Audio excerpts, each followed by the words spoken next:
One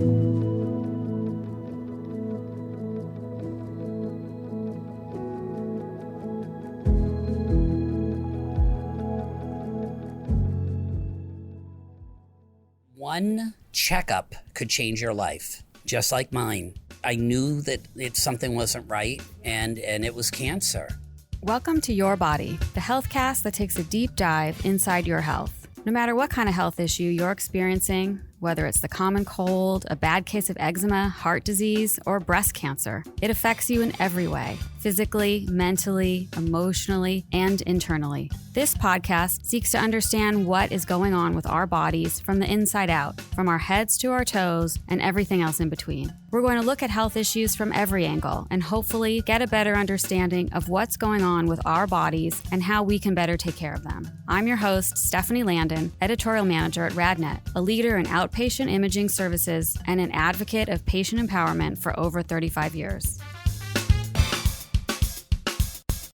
In today's episode, we're talking about prostate health. To be honest, I am a little confused about some of the statistics I've read concerning prostate disease, specifically prostate cancer. For the most part, prostate cancers are slow-growing, asymptomatic, and sometimes men don't even know they have it. According to one study published in the New England Journal of Medicine, 70% of men who had prostate cancer at the time of death actually died of other causes. Another study I read said that almost 85% of all prostate cancers that are detected are in the local or regional stages. What this means is that the cancer hasn't progressed outside of the prostate and it can likely be diagnosed at a lower stage. And treatments for prostate cancers are continuing to improve. Success rates for prostate cancer are higher than many other types of cancer. The 5-year survival rate in the United States for men diagnosed with prostate cancer is 99%. In fact, today, more than 3.1 million men in the United States have been diagnosed with prostate cancer at some point, and they're still alive today. The fact of the matter is that prostate cancer is extremely common as men age. According to the American Cancer Society, 1 in 9 men will be diagnosed with prostate cancer during his lifetime. But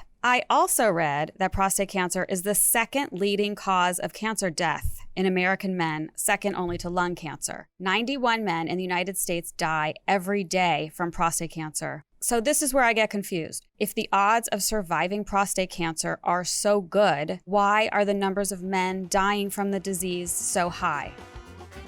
Do you know what a prostate is? Yes. Okay, and what is it?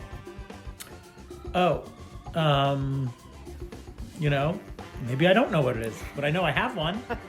Do you know what a prostate is? Yeah. Okay. Okay. I mean, yes. Well, it's the. Doesn't it help you go to the bathroom? Do you know what the prostate is? I have a pretty good idea.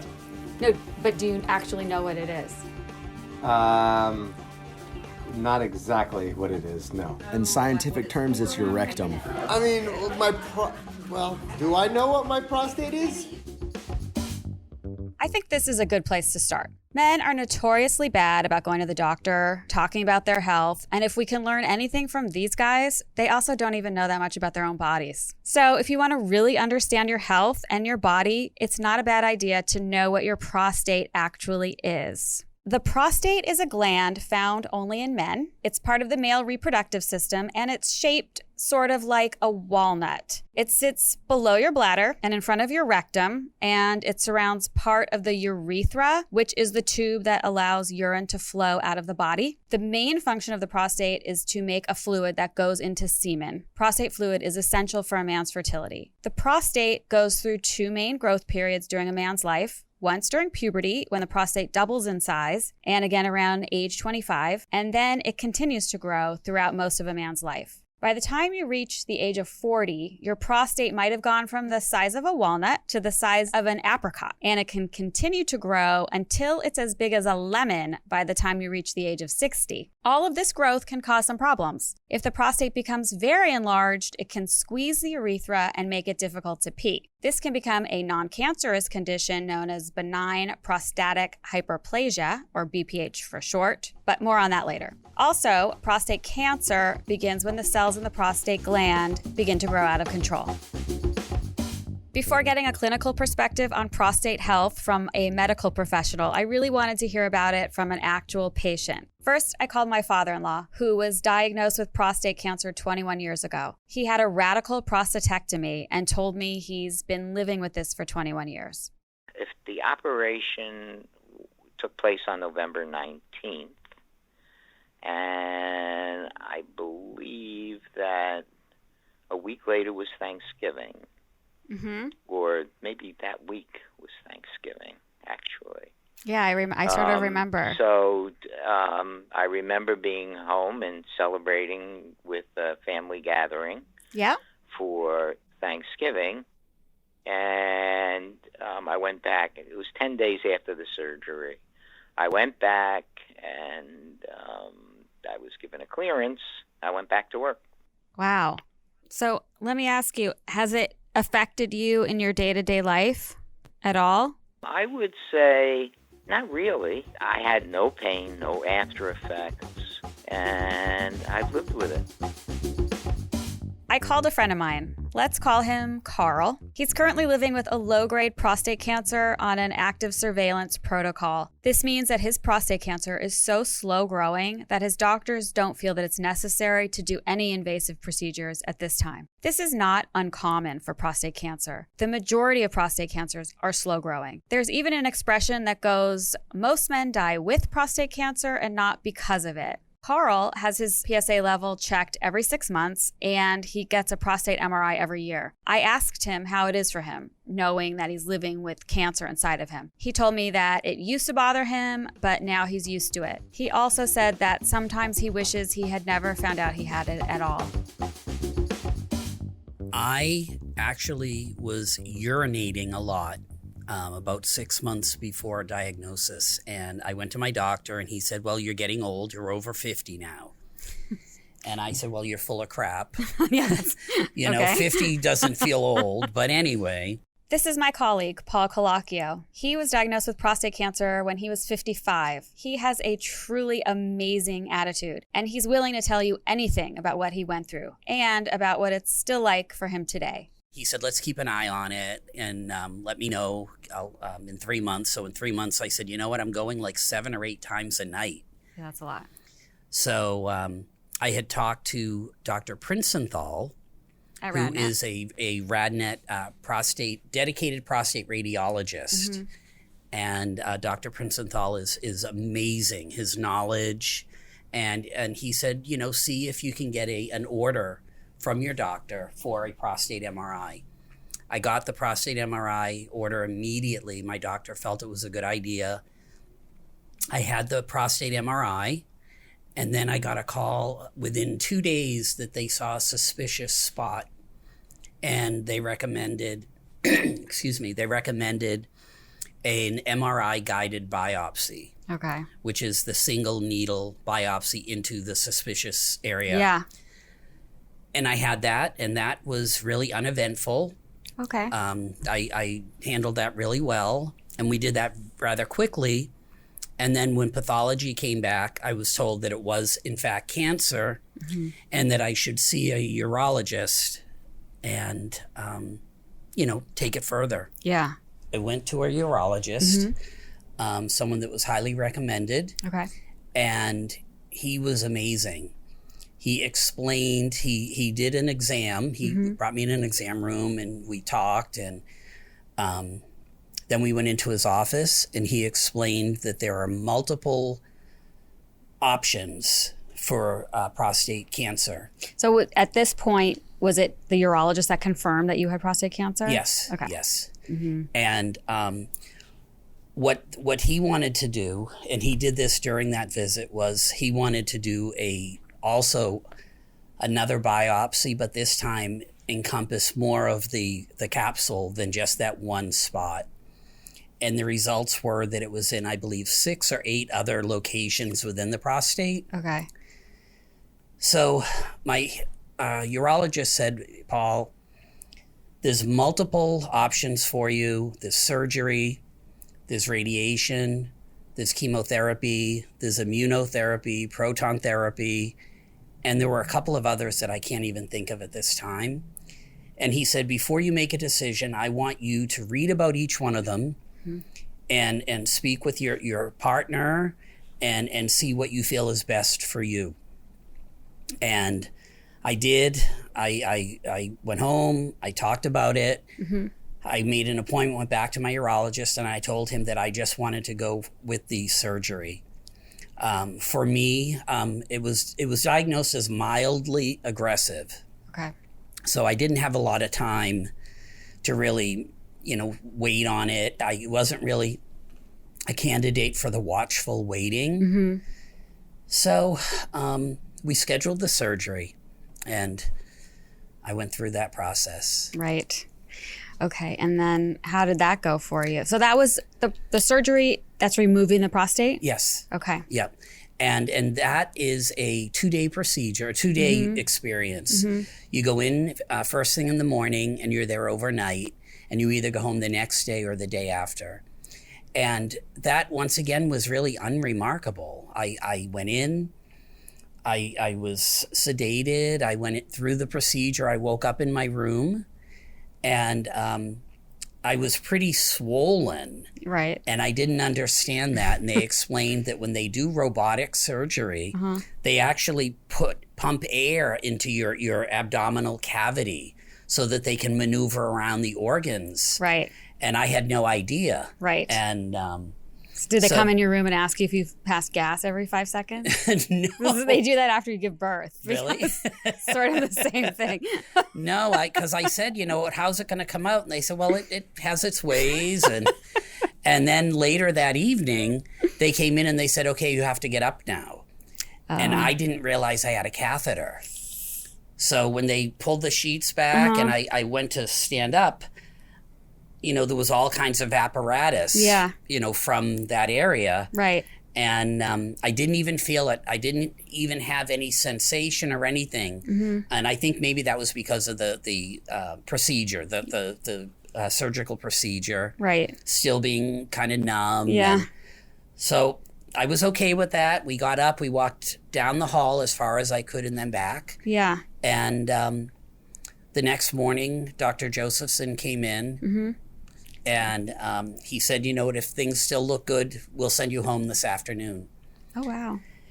And I went home later that afternoon, and I had once again an unremarkable 7 days before I had to go back and have the catheter removed. So you had it for 7 days at home. Yes. What I'd like to add is I tried to keep humor alive in myself as I went through this, because I like to try to make people laugh. And as a defense mechanism for myself, I felt that if I made everyone happy and, joyful around me, then it wasn't as bad. Yeah. And I really didn't feel it emotionally till about a year later. Really? So, and what happened a year later that set it off, do you think? I think, where the dust has settled and I got used to my body having limitations and changes, I just woke up one day and I looked in the mirror and I said, oh my God, I went through a cancer journey. And I don't think I really digested what was going on because I wanted to get through it so fast that I just, put it out of my mind and I tried to, supplement the fear with humor. Yeah. And then once I was back and going on my daily life, I realized it that day that, oh my gosh, I had cancer. I had cancer in my body. Yeah. And I was really emotional about it. Yeah. I was really emotional about it because I started feeling like, well, I had it once. Does that mean that I'm going to get it all the time? I'm going to experience it in different organs? And I started, with some fear. And when I spoke to my oncologist, he explained to me that fear, that it's normal to go through it. And I told him that I felt like I was just waiting for the next shoe to drop. Yeah. And he explained that you can't live like that. You have to live every day to the fullest. And you're healthy, you're alive, you're being checked every 6 months, and you really have to try to move forward. Yeah.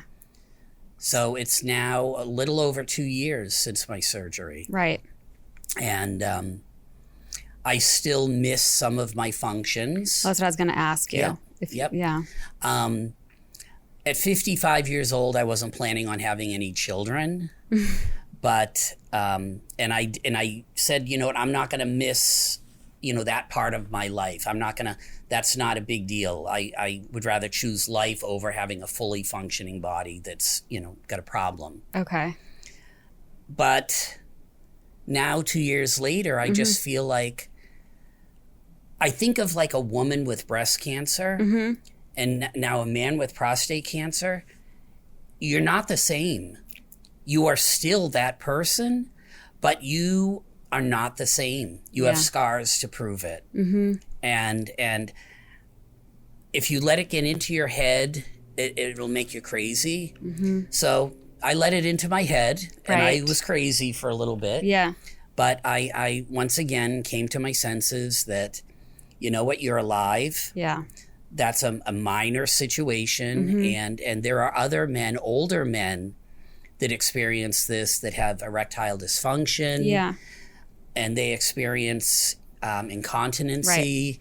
And I didn't experience any of that. Okay. I did during the healing. Yeah. But that was it. Right. Well, that's good. Yeah. That's probably, I guess, because of advancements in procedures and whatnot, I guess. But so that's good. So emotionally, you've been able to get yourself past it. One thing I would like to say to anyone listening to this podcast is know your options. Yes. And evaluate every single one of them.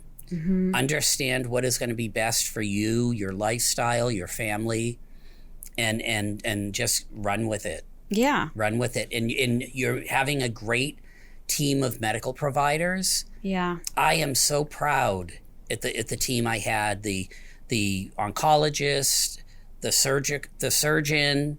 I didn't need a radiation oncologist because I didn't require any radiation, thank God. Yeah. But my oncologist and my surgeon still will allow me to call them personally or email them and ask them questions. And believe me, I took advantage of that opportunity. Yeah, I think that's the smartest thing is don't be afraid to ask questions. Right. Because I remember another thing you said to me before was that there was no surprises for you. None. I think people are more in tune to their bodies now, and they might go out and seek a physician's opinion just for general checkups remotely, because sometimes they don't want to go to the doctor's office. They feel like they have too much work on their plate and it's an inconvenience. Maybe they'll seek out just an annual checkup remotely, and as part of that workup, granted they won't get a rectal exam, but they'll get a PSA test as part of their screening.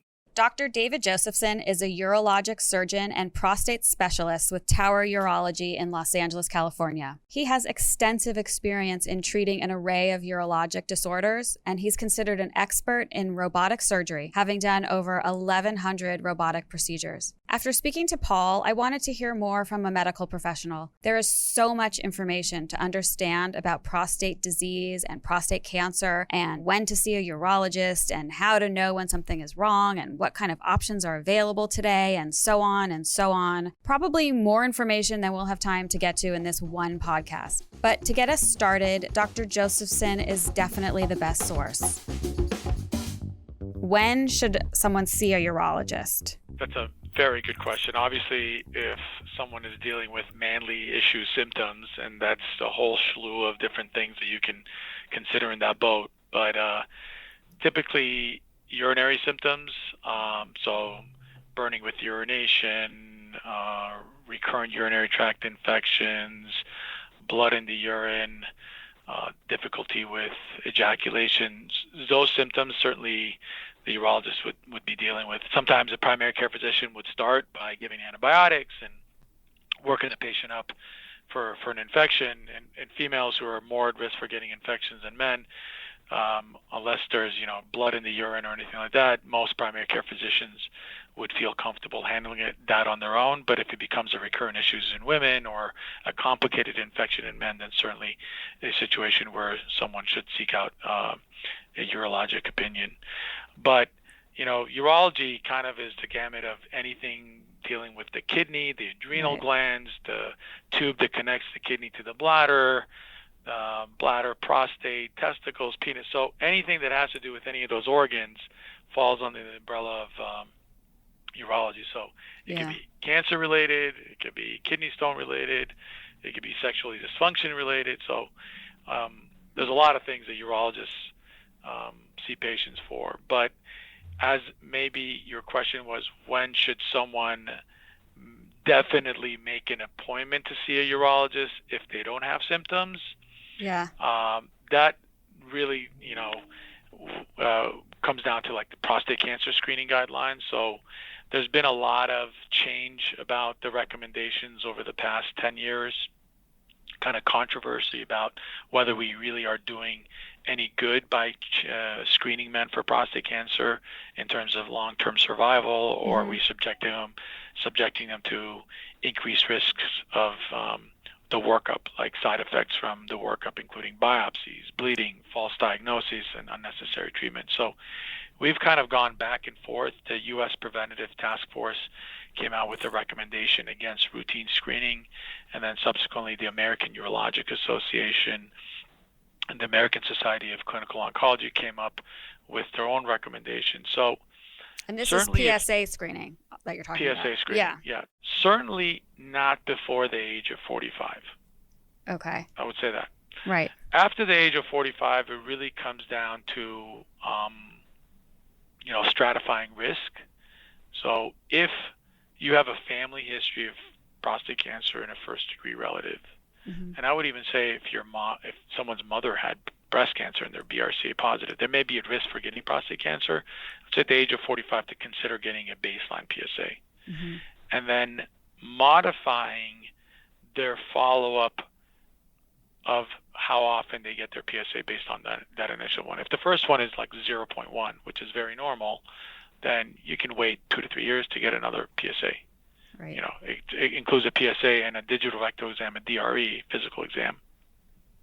So first-degree relative has prostate cancer, start at the age of 45. Right. Then if you don't have a first-degree relative, it's really between the biggest advantage of screening is between the age of 50 to 65. And it's an informed decision-making process. So you have to tell the patient, listen, we have this blood test. It's not perfect. We can send it off and see if you're at increased risk for prostate cancer. And if the blood test is elevated, we may need to do additional tests. And I'm of the firm belief that you don't act on just one test alone. It's not a knee-jerk reaction where you just jump into doing a biopsy. I'm going to interject here to give a quick explanation of the PSA test for anyone who isn't completely sure. PSA stands for Prostate Specific Antigen. This is a protein produced by cells in the prostate gland, both normal cells and malignant cells. The test measures the level of PSA in a man's blood, and in general, if your PSA level is elevated, you might need further testing. There has been some controversy with the PSA test in recent years, specifically about using it in men who have no symptoms of prostate cancer. Many experts feel that it leads to overtreatment and subsequently unnecessary side effects. Conversely, early detection is the key to survival. The overall recommendation at this time seems to be for men to have a conversation with their doctor and decide what they're most comfortable with. Your doctor may recommend getting a baseline PSA, and if there's an increase, you would then be recommended for additional workup. Historically, the workup would have been to get a biopsy. But now with the advent of, genetic markers and imaging tests like MRI, we can kind of stratify the risk even further and then decide, do we really need to biopsy this person? So I think one of the biggest advantages has been the MRI, the dedicated prostate MRI, and I think we'll get into that later on. But prostate MRI gives an overall picture of the prostate. It can differentiate between inflammation or cancer. Pretty good. I mean, it's not 100%, but we give a grade to what the lesion looks like, and based on that grade, we decide, oh, this looks suspicious enough or we need to do a biopsy. It can give you the estimate of the size, estimate of the shape, maybe any additional impact on the bladder. Maybe some of the prostate is protruding into the bladder and it's causing some obstructive symptoms. So I love getting an MRI of the prostate rather than just jumping into a biopsy, because it's allowed me to avoid unnecessarily biopsying men. Mm-hmm. So it's increased my detection rate while at the same time decreasing my negative biopsy rate. So let me ask you, what other problems can occur with the prostate? So obviously prostate cancer is the most concerning one, right? So every guy thinks about a prostate, the first thing they think of is, oh my God, they have prostate cancer. But, younger patients can get prostatitis, whether it's bacterial or non-bacterial. So an inflammatory process of the prostate, which leads to urinary difficulty, pelvic pain, pressure, discomfort, so on and so forth, and infections, of course. Yeah. As you get older, we know that the prostate will grow. So it's expected that prostate will grow over time and potentially cause obstructive symptoms or blockage of the urinary tract. So that blockage will lead to patients complaining of getting up in the middle of the night or going to the bathroom frequently because they can't empty their bladder. Mm-hmm. Or they get over time a sense of urgency because their bladder has worked hard and has developed muscle, and that muscle is more spastic and wants to contract regularly. So more urinary irritative symptoms like urgency and frequency during the day, and even getting up in the middle of the night.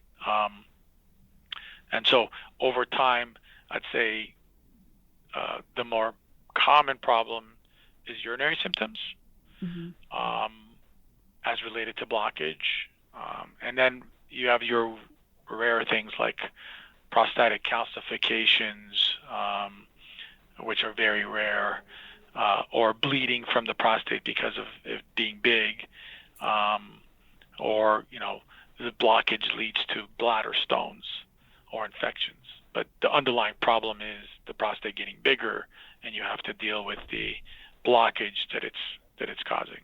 Right. And again, with that, there's been a lot of advances, and over time, we developed medication for this problem. So now the majority of men that present to me with prostate issues related to blockage will primarily, one, will start with just behavioral modification. Hey, are you drinking a lot of fluid before you go to sleep? Oh, yeah, doc, I take all my medication at night and I drink 2 glasses of water at like 11 p.m. Well, first thing to do is cut that out. Right. Stop drinking after 7 to 8. Right. You'll get up less often. Or don't drink too much coffee or caffeine or alcohol or some of these supplements that may have irritative products in them and will make you go to the bathroom more. So behavioral modification is probably the first thing that we would do. Mm-hmm. And then the thing that has replaced surgery now is medication. So there are medications that help relax the prostate fibers. One of them is like alpha blockers. So you've probably heard of things on commercials for Flomax, Rapaflow, Uroxetrol, Hytrin, stuff like that, which open up the prostatic channel. And then there's medication that actually shrinks the prostate gland by blocking the effect of testosterone, and that's medication called finasteride and dutasteride. The active compound that Propecia is made of is finasteride, higher dose. So that will shrink the prostate size. And some people, if their prostates are big enough, will actually get started on both. They'll get started on an alpha blocker and a 5-alpha reductase inhibitor. And the majority of people, I'd say 80%, 90% of people will actually get relief from medication. Mm-hmm. And so then now there's even more medication. It's daily Cialis sometimes works synergistically with alpha blockers. And if they fail medication therapy, then you would go to something more invasive, and that's a TURP. There are office-based procedures that can be done now, something called Urolift, where these little clips expand the prostate channel to open it up. Resume, which is a water ablation procedure using hot steam to burn some of the prostate tissue to make it smaller. green light laser as another form of a TURP. And every couple of years, there's something new that's being developed. The hottest new thing is a couple of things are prostate artery embolization, where, kind of like you go for an angiogram to work up the cardiac vessels.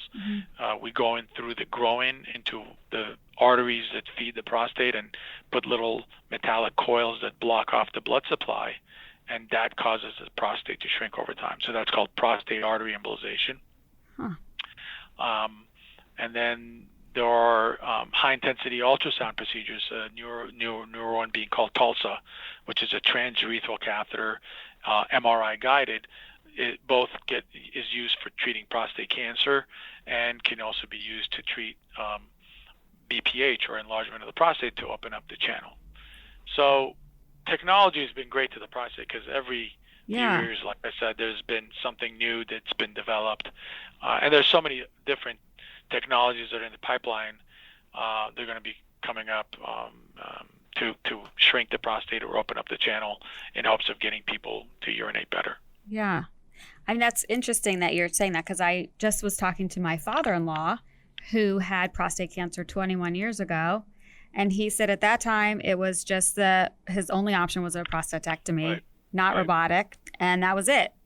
There was no other, no discussion, no other options. That was it for him. Yeah, historically there have been other options. Maybe your father-in-law saw someone that wasn't a big fan of other technologies, but historically we've treated prostate cancer with cryoablation, freezing the prostate gland, and then radiation, different forms of radiation, whether it be external beam radiation or internal radiation with seeds or high-dose therapy or surgery.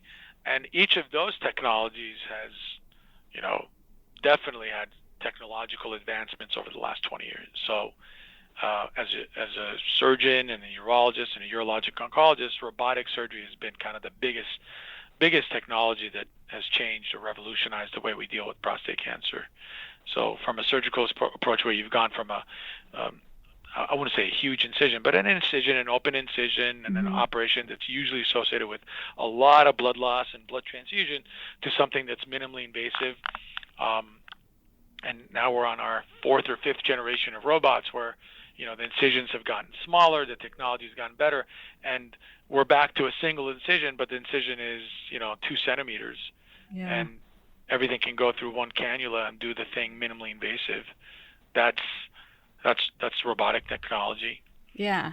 And that's kind of, that's made a huge impact on the patient's outcomes in terms of, historically they used to stay in the hospital 2 to 3 days, and they'd have a catheter for 2 weeks, and the pain associated with the incision, narcotics and constipation, and potentially some of the complications with bleeding or developing clots in the legs, to now a procedure that's sometimes done as an outpatient. Like, they come in the morning, they go home that afternoon. Wow.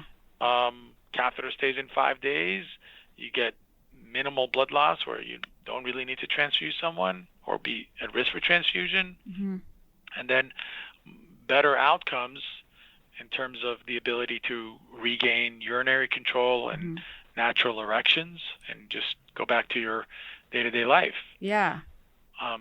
So it's still a good cancer operation. So it takes out the cancer, and it gives you an idea of what type of cancer you're really dealing with, and if you need any additional therapy. And sometimes you need additional therapy after surgery. If you have high-risk disease where you have aggressive cancer cells under the microscope, or the cancer has escaped outside of the capsule or invaded the seminal vesicles or gotten into the lymph nodes, and in that situation we would say, you're going to need additional therapy, and that's going to involve radiation and sometimes hormonal therapy to block the body's testosterone. But I think robotic surgery has been great in terms of giving patients faster recovery and better outcomes. And the same thing with radiation. Radiation technology has certainly been advanced to the point where we're condensing the radiation dosage, sometimes to even 5 days, where historically they would come in for 7 to 8 weeks, 5 days a week. Now they can do it all in 5 days, shorten treatment, and minimize some of the toxicity where it relates to, urinary function and sexual dysfunction, and also bowel dysfunction.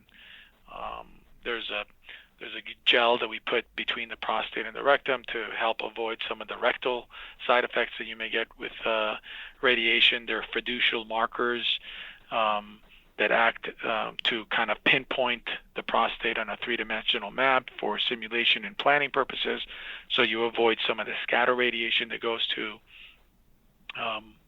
adjacent tissue.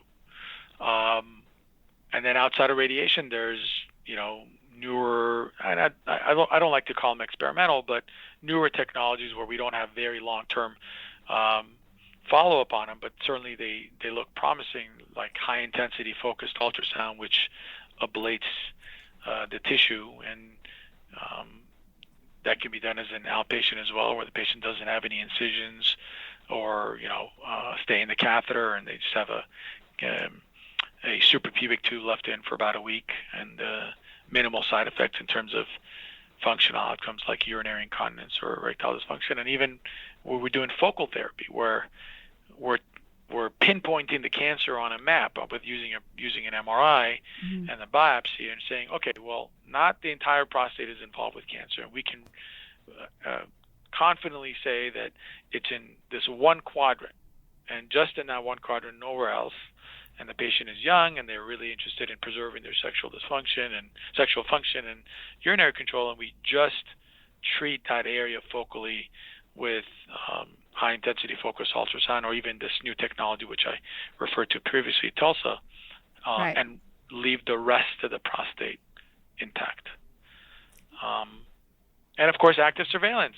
Yes, I wanted to ask you that. Yeah, treatment. I think that's been the best treatment for prostate cancer, because you've really taken people that didn't need treatment before and avoided the side effects of treatment, whether it's radiation, surgery, or HIFU, and said, we feel comfortable and confident that we can follow you with time and monitor you and intervene only when it becomes necessary, and not lose the opportunity and not miss anything. Yeah. So I'd say 15 years ago, we used to operate on people with Gleason 6 cancer all the time, and now that would be considered, not a good option. Almost like malpractice if you don't offer active surveillance for someone with a low volume Gleason 6. Right. So minuscule amount of cancer, we can confidently say, okay, you're not going to die from this. We're going to follow you with a PSA and a digital rectal exam every 6 months to a year, and then repeat an MRI every year to 2, and maybe even not get another biopsy, just follow your MRI. And if things change, I would say 70% of patients would end up staying on active surveillance. Yeah. And then 30% of patients end up coming off active surveillance because of anxiety or because of cancer progression. But rarely do we miss a cancer that goes from being low risk to very high risk or metastatic. Yeah, See, it's just changed so much. So if there's so many options, so how does a patient know how to choose what's right for them? It's a great question. It's a very difficult decision, I would say. And I tell patients, everyone who you see is going to be biased, of course, towards what they do best. Yeah. So you may see 5 different experts in the field, and you'll get 6 different opinions. Right. So the radiation oncologist will typically say radiation. The surgeon will say surgery. The person that does HIFU will say HIFU. Right. The one that does voodoo medicine will do voodoo medicine, But I tell people they always should get another opinion, a second opinion, and ultimately they need to do their own research, and they need to make the decision based on the information that they've gotten from reputable sources. Yeah. Sometimes it's clear what the decision should be. You have to individualize the treatment. You can't. It's not a one size fits all mentality. And I usually tell patients it's a decision that they're going to make based on the discussion with other experts, and certainly with their friends and colleagues. So it's like I tell them, whatever your golf partner did, you're probably going to end up doing, because most people end up being biggest proponents for what they've done. It's for kind of confirmation that they've done the right thing. Yeah. So yeah. And it's I hate to kind of simplify it, but it's you make a list of the pros and cons of each approach and what you like about them and dislike about them, and make a decision based on that. Yeah. And luckily, prostate cancer is one of the most curable cancers. 5-year survival rates of 99%. Takes a long time for things to recur or progress. And when there's failure of a treatment, there's usually something else that can help treat it. Mm-hmm. So even in the setting of high-risk disease, we're getting to the point where prostate cancer almost becomes a chronic disease state or management for some people, where 10 years ago or 15 years ago, people that had high-risk prostate cancer with metastatic disease to their bones and lymph nodes would forget surgery or radiation. They would get just hormone treatment to block their body's testosterone, and then that would work for a period of 2 years, and then they would become refractory or resistant to hormonal medications. And then they'd basically have no other options. They'd either get some experimental chemotherapy or go into hospice. Yes. And now we have, I can count like 6 or 7 different drugs that are second-line treatments for people that have failed hormones, anywhere from second-line anti-androgens to different forms of manipulating the hormonal axis, to things like radium and Provenge, which is a vaccine that we make based on someone's own blood type and tumor cells, and different types of chemotherapy and immunotherapy. So there's so many drugs in the pipeline that, yes, even if they failed conventional hormones and even second-line anti-androgens, there's something else that they can qualify for, and clinical trials that they can get enrolled in. So we're certainly have made a big advancement in terms of overall survival from prostate cancer, even in the metastatic setting. Well, let me ask you, this is where I get confused. Being that it is so treatable, and yet the numbers of men who die of prostate cancer are still so high. Right. So it's the most common cancer that you'll find in men. Right. But it's become the third leading cause of cancer-related death. Right. After colon cancer. And I think a lot of that had to do with just screening in general, right? Mm-hmm. So we detect it earlier and we treat it earlier. Now, This is where the controversy is, where wide-scale screening studies, some of them in Europe and even in the States, have kind of shown no benefit to screening, but you have to kind of follow these patients long-term, 15 years, 20 years out, to see that benefit play out. So the issue with people dying of prostate cancer a lot of times has to do with just delay in diagnosis. Yeah. So, and most of those deaths, I would say, a lot of those deaths are related to later diagnosis. Mm-hmm. So they didn't get a PSA test for 10 years. Right. I was going to say, I mean, do you think it has to do with the fact that a lot of men just don't even go to the doctor? Absolutely. And they only go to the doctor when things are really bad, like they see blood in their urine or they can't get an erection. That's usually the two common, or they have a kidney stone, right? Right. So, men are notorious for not going to the doctor. Men need to take a page from the women and learn how to fight to be proactive for their health. This is Dr. Robert Princenthal. He's the medical co-director for RadNet's Prostate MRI program, and he's read more than 10,000 prostate MRI studies. He works with prostate cancer advocacy and research organizations trying to improve awareness about prostate cancer, and he's always exploring improved imaging options that detect and even treat cancers unique to men. In fact, he's heading up the launch of a new Tulsa treatment program, which Dr. Josephson referenced in our conversation, which is a new, innovative option for treatment of prostate disease. And getting his perspective from the imaging side seemed like a no-brainer. Hello? Hi, Dr. Princenthal. Yes. Hi there, Stephanie Landon. Hey, Stephanie, how are you? I'm good. How are you? Great. Good. Thanks so much for talking to me today. My pleasure. All right. Thank you. So as I mentioned in my emails, we're talking about the prostate, all things prostate. And being that you're an expert on the topic, I wanted to get your point of view on some things. Of course. The first thing I wanted to ask you about is when you think a patient should have a prostate MRI. Excellent question. As you know, prostate MR has been around for approximately 10 years, but we've made tremendous improvements to standardize our reports and improve our accuracy. So we feel that any man prior to a biopsy should get a prostate MR. And the indications for a biopsy is if the patient has a new physical nodule on exam, or if there's a recent rise of PSA, or if they have strong family risk factors. The other time to get a prostate MR is if, unfortunately, they've had a biopsy without getting an MR and it was positive. An MR can be useful for staging to determine if the biopsy was accurate or if there's a more advanced disease than suspected. And we also do prostate MR for men who've been treated and may have a recurrence of their disease. So there are basically 3 times or 3 clinical situations where prostate MR is valuable. Right. Do you use it for other things aside from prostate cancer, other prostate issues? Well, yes. I mean, the PSA is a very sensitive and effective screening tool, but it's not specific. So many times the PSA could be elevated due to inflammation or infection that we call prostatitis. And also the PSA could be elevated simply because the patient has an enlarged gland that we call BPH or benign prostatic hypertrophy. So one of the values of prostate MR is we can create a useful biomarker called the PSA density. And to do that, we simply take the PSA level and divide it into the gland volume and calculate the density.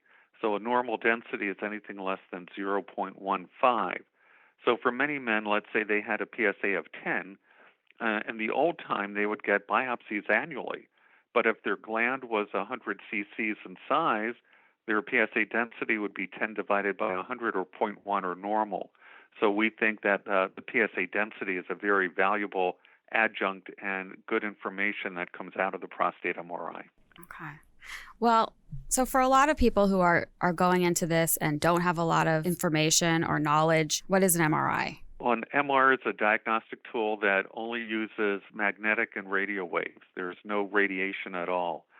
So we get a very high field magnet to improve our signal and image quality. You go in the tube. We've shortened the length of the tubes and made them wider so they're much more comfortable. The MR generates a lot of noise and sound, so we give people hearing protection.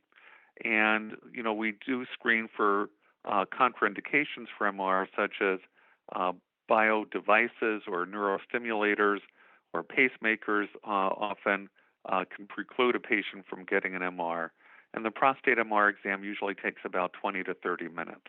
All right. So it's relatively simple. Yes. Is there an injection with that? Some kind of dye that goes in? Yes, we do recommend using the MR contrast agent, which is gadolinium, which has been shown to be very, very safe. There's very low incidence of any side effects or allergies. But by giving the contrast, it allows us to evaluate the functional aspect of the prostate. Right. So as a patient, what kind of questions do you want to ask about your MR results? Well, the most important thing, I think, is to find out what is the experience of the radiologist who's evaluating your prostate. Mm-hmm. It's a pretty specialized skill set, and not all radiologists are proficient at it. And, fortunately, we've been doing this as long as anybody, and we do more prostate MRs a month than any group in the country. So at a RadNet facility, the prostates are often interpreted by our group, and we have the most experience, and we track and manage our outcomes. The second question that the patient would ask is, what is a Pi Rad score? So there's standard international reporting language that we use when we interpret a prostate MR, and it's similar to the Pi Rad score that women get when they have a mammogram. So the score is 1 through 5, and each increase conveys a relative increase in the likelihood of finding clinically significant cancer. So a Pi Rad score of 5, from our experience, we tend to find clinically significant cancer at least 85% of the time. It's just fascinating to me how much treatment and diagnosis has evolved. My feeling is that prostate cancer and breast cancer are really two sides of the same coin. Mm-hmm. And women have been much more fighting to improve the diagnosis and outcome of breast cancer. In the old days, women would have a radical mastectomy. Then we did mammography, we did guided biopsies, and then we did breast conservation surgery so that there was less harm and yet great outcomes. So the analogy is with men with prostate cancer, the old way was radical prostatectomy, and they frequently damaged the nerves, and men had impotence and incontinence, so they were reluctant to get screened. Mm-hmm. So now we actually have image guidance for prostate cancer. We can do targeted biopsies, and we can now offer focal therapy when appropriate. So the parallels between the advances with breast cancer and prostate cancer are now becoming closer in line. Something that confuses me is that prostate cancer is so treatable, and yet the numbers of men dying from it every year are still so high. And I'm wondering if that the reputation of it is still this drastic procedure that will leave men incontinent and with erectile dysfunction.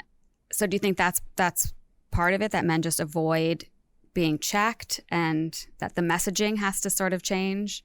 Exactly. I think women are much better compliant regarding getting annual screening exams with their Pap tests and their mammograms. So they're used to going in and seeing a doctor every year and getting screened for treatable cancers. Men tend to be reluctant for whatever reason. And 10 years ago, the PSA test got a bad rap. And now by using MR, we can improve the accuracy of screening with PSA.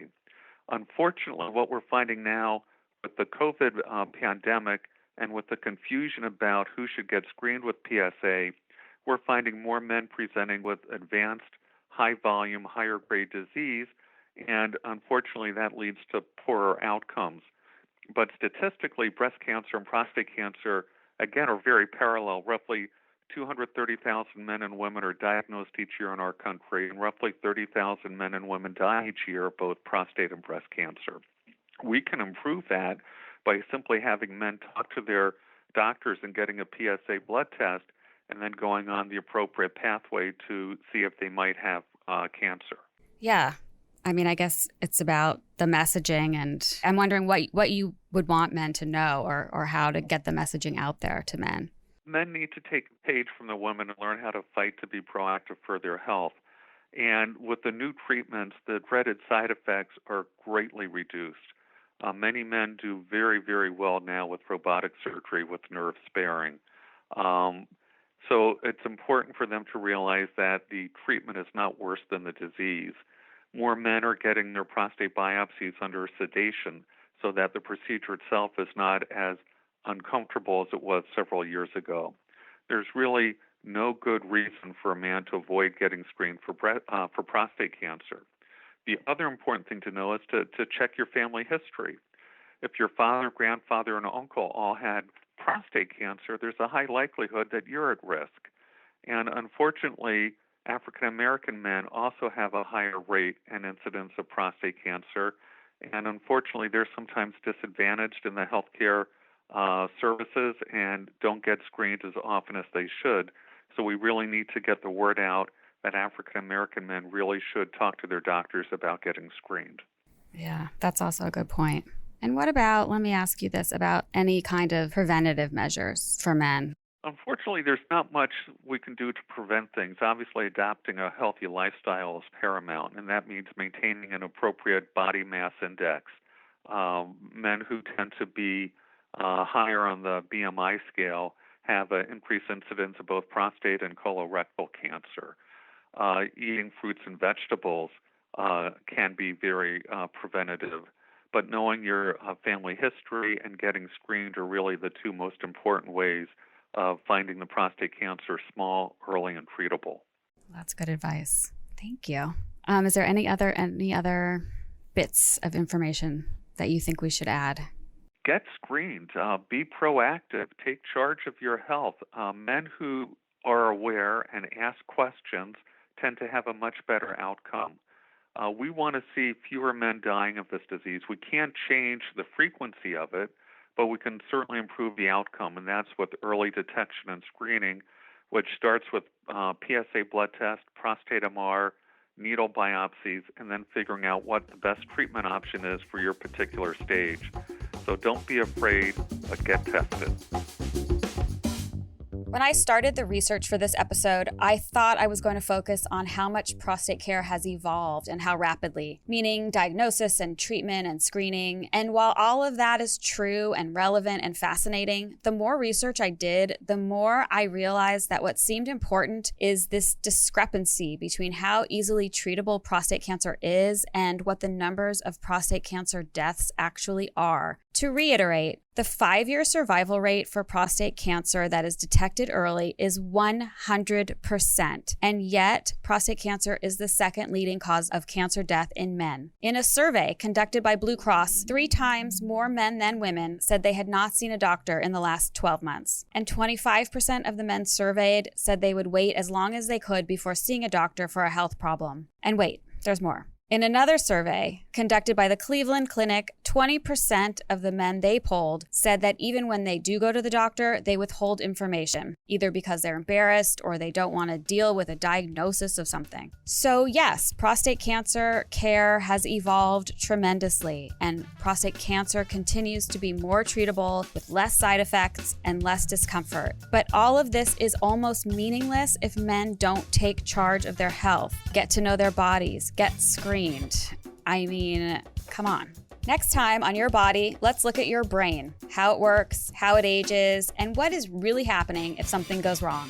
Thanks for listening. If you want to learn more about this healthcast or some of our guests, please visit www.yourbodyshow.com. And if you'd like more information about RadNet, check out www.radnet.com. Your Body is produced by Steve Kramer, Doug Smith, and me, Stephanie Landon. Executive produced by Paul Colacchio and Karen Morad, all on behalf of RadNet. Original theme music by Mark Lakier. We hope you've enjoyed our healthcast. Find us wherever you download podcasts.